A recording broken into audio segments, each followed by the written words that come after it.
Hello students, welcome to स्टडीवर्स।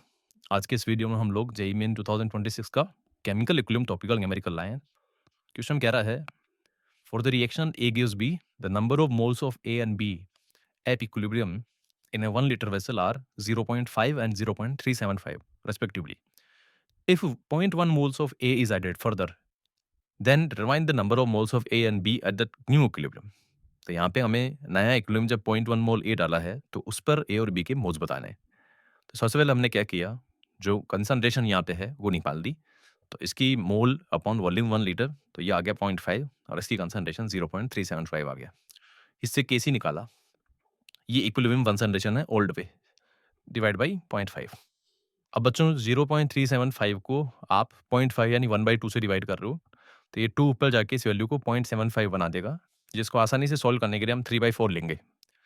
अब इसके बाद बच्चों उसने कहा कि आपने ए का 0.1 मोल ऐड कर दिया, तो न्यू मोल्स ऑफ ए, ये इक्विलिब्रियम था ओल्ड, तो न्यू मोल्स हो गए इसके 0.6 और इसके 0.375। अब हम ये जानते हैं कि जैसे ही हम रिएक्टेंट ऐड करते हैं, इक्विलिब्रियम फिर से रीएस्टेब्लिश करने के लिए यह रिएक्शन फॉरवर्ड शिफ्ट होगी। तो एट न्यू इक्विलिब्रियम मान लेते हैं कि 0.6 में से x चला गया, तो 0.375 में x ऐड हो जाएगा। अब जो आपका केसी का वैल्यू है वो तो चेंज होगा नहीं, 3/4 रहेगा। उसमें अब बी का कंसंट्रेशन आ जाएगा 0.375 plus x upon 0.6 minus x.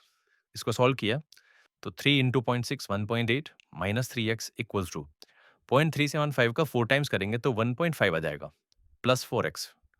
अब बच्चों यहाँ पे 4 और 3 7x तो राइट साइड में हो गया और इधर हो गया 1.8 minus 1.5 which is 0.3 is equals to 7x। तो x का वैल्यू आ गया 3/7d।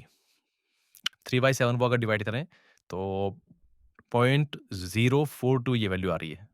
अब अगर ये 0.042 x का वैल्यू है तो ए का नया इक्विलिब्रियम पे कंसंट्रेशन कितना आ जाएगा, 0.6 माइनस 0.042, तो ये आ रहा है 0.558 के आसपास। एंड बी का नया कंसंट्रेशन आ जाएगा 0.375 प्लस एक्स विच इज 0.042, तो इसका वैल्यू आ जाएगा 0.417 के अराउंड।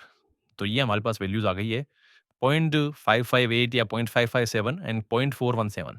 तो करेक्ट ऑप्शन हो जाएगा बच्चों फर्स्ट। Thank you.